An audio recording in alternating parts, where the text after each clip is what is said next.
Hinusisa si Senador Mark Villar ng Independent Commission for Infrastructure kaugnay ng mga proyekto umano ng kanyang pinsan sa Las Piñas. Ipinaliwanag din ni Villar sa ICI ang kanyang palakad sa DPWH noong maging kalihim siya nito. Nakatutok si Joseph Morong. Humarap si dating Public Works and Highway Secretary at ngayon Senador Mark Villar sa Independent Commission for Infrastructure o ICI sa investigasyon nito sa mga anomalya sa infrastructure projects. Ayon sa ICI, ito ay para magbigay liwanag sa proseso ng budget ng DPWH noong panahon niya bilang kalihim mula 2016 hanggang 2021. Si Villar ang nag-appoint kay dating DPWH Undersecretary Roberto Bernardo na nauugnay sa mga anomalya sa flood control project. Si Bernardo ang tinukoy ni dating Bulacan 1st District Engineer Henry Alcantara na kanyang boss umano na nag-utos sa kanya magbigay ng kickback sa ilang mambabatas. Nang tanungin ukol kay Alcantara, sabi ni Villar, organic sa Department of Public Works and Highways. Maraming nakuhang kontrata ang mag-asawang Diskaya sa panahon ni Villar. Base sa datos ng DPWH, 37 billion pesos para sa lampas 700 na flood control project ang nakuha ng mag-asawa mula 2016 hanggang 2022. Sir, yung marami ng, sa term nyo yung mga Diskaya na nakuhang projects.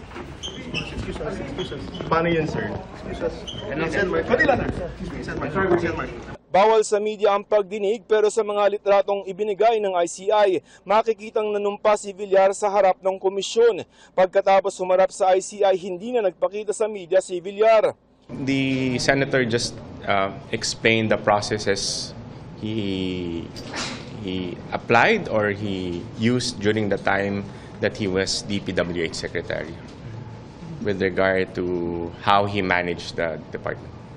Tinanong naman ng ICI kung nabusisi ba ang ugnayan ni Villar kina Bernardo at Alcantara. As far as that fact is concerned, I think it was already divulged during the other hearing, so there was no change with regard to that factual allegation. Tinanong din daw si Villar sa sinabi ng Justice Department ng mga infrastructure project na nakuha ng kanyang pinsang buo sa kanilang baluarte sa Las Piñas na aabot umano ng 18 bilyong piso. He said that if there's any contract, it happened after his term. Dumating rin sa pagdinig ang mag-asawang Pacifico Curly at Sara Diskaya. Ipinakita ng ICI ang mga larawang nanumpa rin under oath ang dalawa sa ICI. Pero ayon sa ICI, humingi ang dalawa ng karagdagang panahon para kumuha ng mga dokumentong hinihingi ng ICI. Hindi na rin nagpaunlak ng panayam si Curly Diskaya. Muling tiniyak ng Independent Commission for Infrastructure o ICI na walang whitewash o pagtatakip ng mangyayari kahit hindi sinasa publiko ang mga pagdinig gaya ng pangamba ng Catholic Bishops' Conference of the Philippines at sa harap ng mga panawagan na gawin itong publiko. First, there won't be whitewashing. We're here to look up to find the truth. Ito ay kahit wala ring contempt power o kapangyarihang magparusa ang komisyon kung may hindi susunod sa mga utos nito. Indeed, there's no contempt powers, but we will make do with what we have. In fact, we've been doing our mandate. We've been actively investigating despite the lack of that power. Binisita naman ni Customs Commissioner Ariel Nepomuceno ang mga luxury vehicle na isinauli ni dating Assistant Engineer Bryce Hernandez. Maingat yung paggawa natin ng mga reports or dokumento upang pag ginamit na ito ng ICI dun sa korte, mananalo dapat yung kaso. Para sa GMA Integrated News, Joseph Morong, nakatutok 24 oras. Inireklamo ng 4 counts of perjury ni Senador Jinggoy Estrada si dating DPWH Engineer Bryce Hernandez dahil sa umunoy pagsisinungaling nito sa pagdinig sa mga flood control project. Ang sabi naman ng kampo ni Hernandez, tangka lang ito para takutin at patahimikin ang engineer. Nakatutok si Oscar Oida. Habitual liar ang paglalarawan ni Senador Jinggoy Estrada kay Bryce Hernandez nang sampahan ni Estrada ng reklamo ang dating DPWH engineer sa Quezon City Prosecutor's Office. 4 counts of perjury ang inihain, kaugnay ng mga aligasyon ni Hernandez laban kay Estrada sa pagdinig sa Kamara at Senado. One is regarding the alleged 30% kickback of Senator Estrada as to the anomalous flood control projects. Second is with regard to Beng Ramos being an alleged staff of Senator Estrada. Third is with respect to the fake issued ID that he used in Okada, Manila and other casinos. And then fourth is with respect to Bryce Hernandez's statement that he was not involved in the anomalous flood control projects. Ayon kay Estrada, nagsisinungaling na umano si Hernandez sa ikalawang pagdinig pa lang ng Senate Blue Ribbon Committee. Kaya we cited him for contempt, kaya nakulong siya. Kaya siguro the next day ay kung ano-ano pinagsasabi niya kasinungalingan at dinawit pa yung aking pangalan. Kumpiyansa si Estrada na maipapanalo nila ang mga reklamo. Nationwide naman televised itong Blue Ribbon hearing. Makikita naman ng taong bayan na talagang napakasinungaling nitong taong ito. Ayon sa kampo ni Hernandez, hindi pa nila natatanggap at nasusuri ang reklamo kaya wala pang komento ukol dito. Gayunman, sinabi nilang tila tangka ito para takutin at patahimikin si Hernandez. Lalo't nauna na siyang inireklamo ng defamation at injunction ni Estrada. Ginagalang-an nila ang karapatan ni Estrada na maghain ng kaso pero nanindigang ipaglalaban si Hernandez. Para sa GMA Integrated News, Oscar Oida, nakatutok 24 oras. Na-turnover na ni Mayor Benjamin Magalong ang ilang technical report sa bagong Special Advisor ng Independent Commission for Infrastructure o ICI na si Rodolfo Azurin. Tinalakay din ng dalawa at ni Public Works Secretary Vince Dizon kung paano mapatitibay ang mga kaso kaugnay na mga proyektong kontrabaha. Nakatutok si Dano Tingkungko. Nagpulong sina DPWH Secretary Vince Dizon, Baguio City Mayor Benjamin Magalong at ang pumalit sa kanya bilang Special Advisor ng Independent Commission for Infrastructure o ICI na si dating PNP Chief Rodolfo Azurin. Bukod sa turnover, pinag-usapan nila kung paano mapapabilis ang investigasyon habang sinisigurong mauuwi sa conviction ng mga ihahaing kaso. Ang mga kababayan natin naiinip na, lahat tayo galit na, gusto na talaga nating mapanagot yung mga dapat managot. In the next few days, ipipresenta namin yung strategy, no, tsaka yung sistema, ano ang mga ipaprioritize sa dami, kasi libo to hindi to daan Sa ngayon, may 2 kaso ng inirekomendang isampa sa ombudsman at meron pang nakapilang kaso na hindi bababa sa 25. Kasamang ito-turn over ni Magalong kay Azurin ang mga technical report. Yan ang magpapatunay talaga mga substandard o kaya ghost ang mga project. Unfortunately, nung nag-resign ako, magpasalamat din ako kay Mayor Benji. Marami siyang maitutulong pa. Officially, kahit wala na siya sa ICI. Sinabi rin ni Magalong na wala siyang nakikitang problema kung hindi isa publiko ng ICI ang mga pagdinig nito. walang anomalya yung we're trying to ferret out the truth, ano? At meron sensitibo na mga nire-release at nilalabas sa Kongreso. 'Di ba? Kwan 'yon, 'di ba? Open yung hearing. Pero finally nung may mga tinatanong na sa akin ng mga sensitibong bagay, I requested for an executive privilege, 'di ba? Executive session. Ikinatuwa naman ni Dizon ang naging pahayag ng Anti-Money Laundering Council o AMLAC na sinisilip na rin nila pati offshore accounts ng mga sangkot sa flood control scandal. 1,600 ba na accounts na ang na-freeze? To be honest, I think unprecedented yan. Ang next step, pagbawi. At yun ang pag-uusapan namin. Kasi kailangan, hindi lang enough yung may makulong, sabi nga ni Pangulo, kailangan maibalik natin yung pera ng mga kababayan natin. Hinihiling naman ni Azurin ang dagdag na tauhan mula sa AFP at PNP para mapabilis ang investigasyon. Para sa GMA Integrated News, Dano Tingkung, Nakatutok, 24 Oras. Dahil dumadalas at tumitindi ang mga nararanasan nilang pagbaha sa Roxas District sa Quezon City, kinakabahan at hindi na makatulog ng maayos si Gerardo tuwing umuulan. Kwento niya, minsan ay abot hanggang kisame kasi ng kanyang bahay, kaya nasira na ang ilang gamit niya. Kaya sasali si Gerardo sa pagsampa ng reklamo laban sa mga umano'y nangurakot ng pondo para sa mga flood control project. Yung nervyos na nangyari sa akin, yung hindi ako makapag-maisip ng maayos.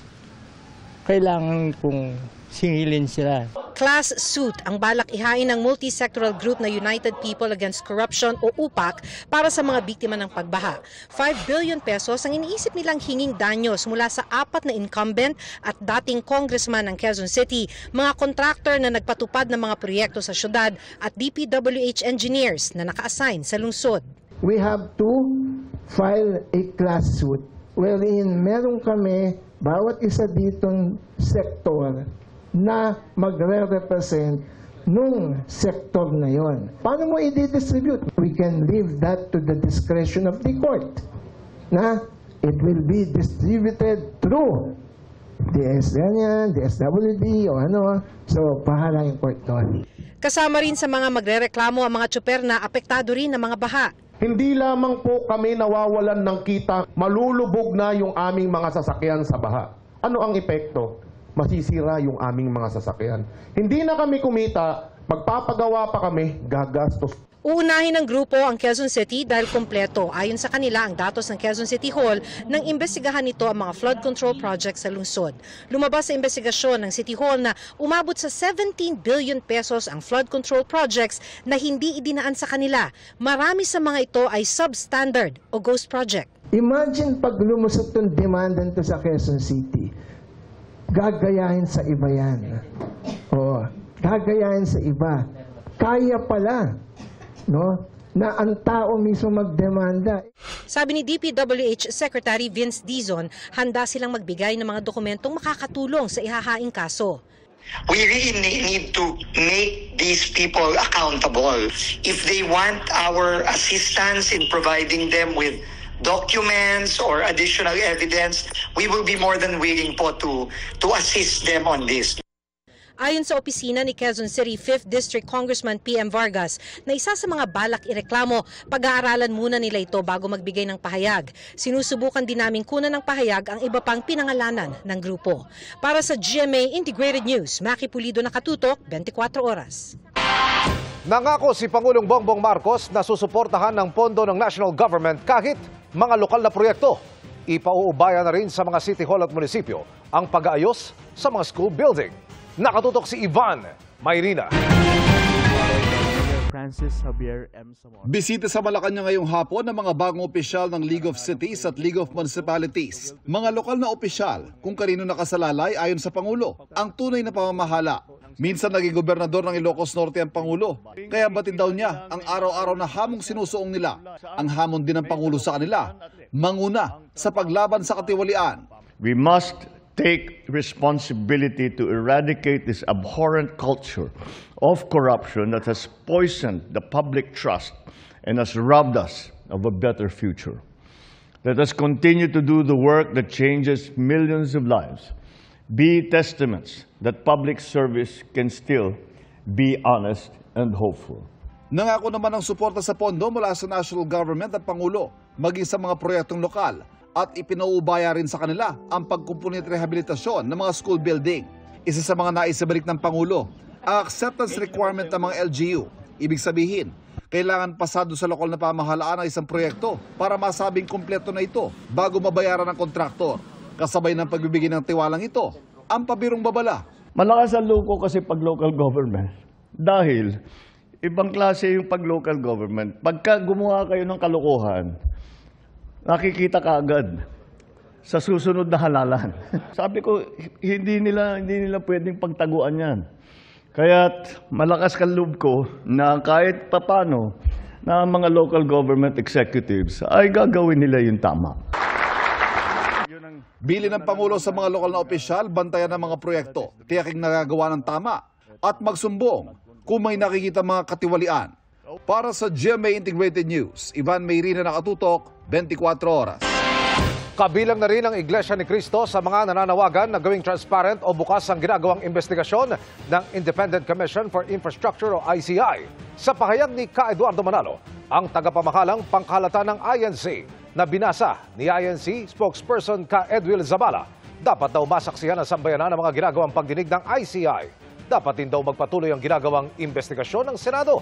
Para raw magkaroon ng kapayapaan, kailangan patuloy na imbestigahan ng malawakang katiwalian ng walang kinikiligan o pinagtatakpan. Hindi rin makatutulong ang investigasyon ng ICI sa palihim nitong pag-iimbestiga.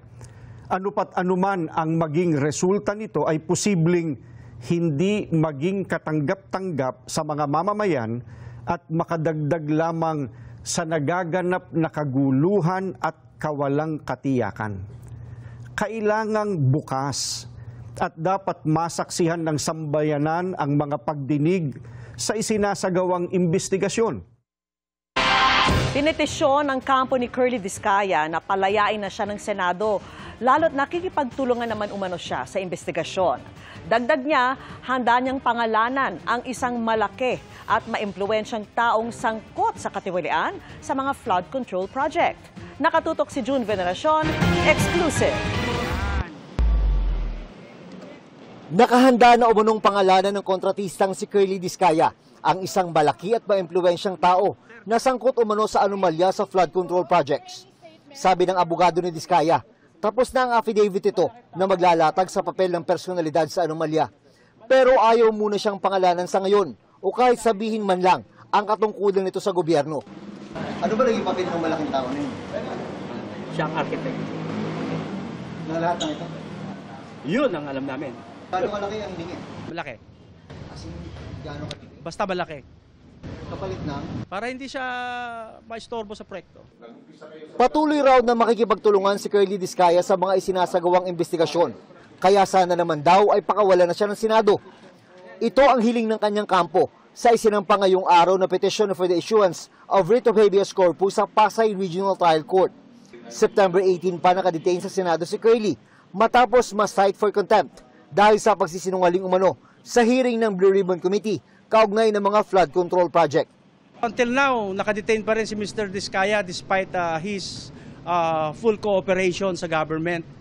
Wala na kaming mapuntahan kundi korte lamang. So dumulog na kami sa korte. Para sa GMA Integrated News, June Veneracion, nakatutok, 24 oras.